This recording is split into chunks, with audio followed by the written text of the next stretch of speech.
सड़कों की इंतहाई खस्ता हालत के खिलाफ खातून ने दिलसुख नगर के करीब नागोल की एक सड़क पर जमा गंदे पानी में बैठकर महकमा बल्दिया के खिलाफ एहतजाज किया। आनंद नगर की रहने वाली खातून ने कॉलोनी की सड़क पर जहां पानी जमा था बैठ गई। खातून के मुताबिक कई बार इस सिलसिले में शिकायत की लेकिन कोई हल नहीं निकला। इसीलिए वो अहदेदारों की तवज्जो को खस्ता हालत सड़कों पर मबजूल करवाने के लिए इस तरह का एहतजाज कर रही हैं।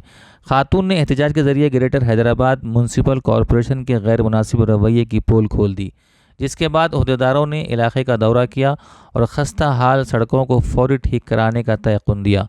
अवामी सतह पर खातून की सताइश की जा रही है और एहतजाज की तायीद की गई।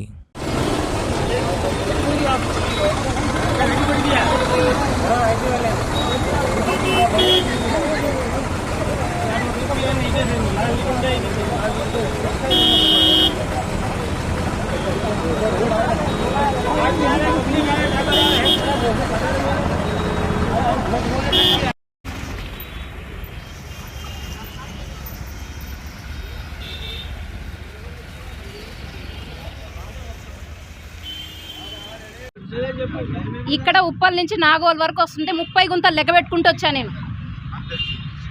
ఇది దారుణంగా ఉంది. ఈ గుంత ఇంకా నా వల్ల కాలే.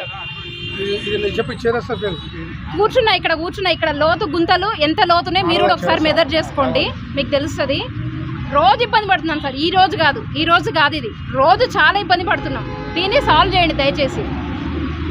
ఇక్కడ కార్పొరేటర్ గారు ఉన్నారు, కమిషనర్ గారితో మాట్లాడించారు, కానీ మాకు సాల్వ్ కావాలి. అసెట్ అలొకేట్ చేశాయని చెప్పారు బడ్జెట్, కానీ ఎప్పుడు సాల్వ్ అవుతుంది అనేది డెడ్ లైన్ ఇవ్వలేదు. ఆ డెడ్ లైన్ ఇవ్వాల్సిందిగా కోరుతున్నాను. మళ్ళీ అప్పటి వరకు మేము మాట్లాడాం. డెడ్ లైన్ ఇవ్వండి, ఒక టైం లైన్ ఇవ్వాలి. ఏంటి సార్, ఎలక్షన్ కోడ్ ఉంది, అదే అలొకేట్ అయింది, కానీ శాంక్షన్ అయింది, కానీ ఎప్పుడు చేస్తారో ఎవరు చెప్పలేదు. కమిషనర్ గారు కానీ కార్పొరేటర్ కానీ ఒక డెడ్ లైన్, ఒక డేట్ ఇస్తే మేము మళ్ళీ మాట్లాడం. దయచేసి మీకు రిక్వెస్ట్. కింద ఏం పడలేదు సార్, నేనే తడుపుకున్నా. నా డ్రెస్ మొత్తం చూడండి, పడిపోలే. నేనే కావాలని వెళ్ళి కూర్చున్నాను, నేను పడిపోలేదు. మా పిల్లలు ఒకసారి 2 సార్లు పడ్డారు, చిన్న పిల్లలు.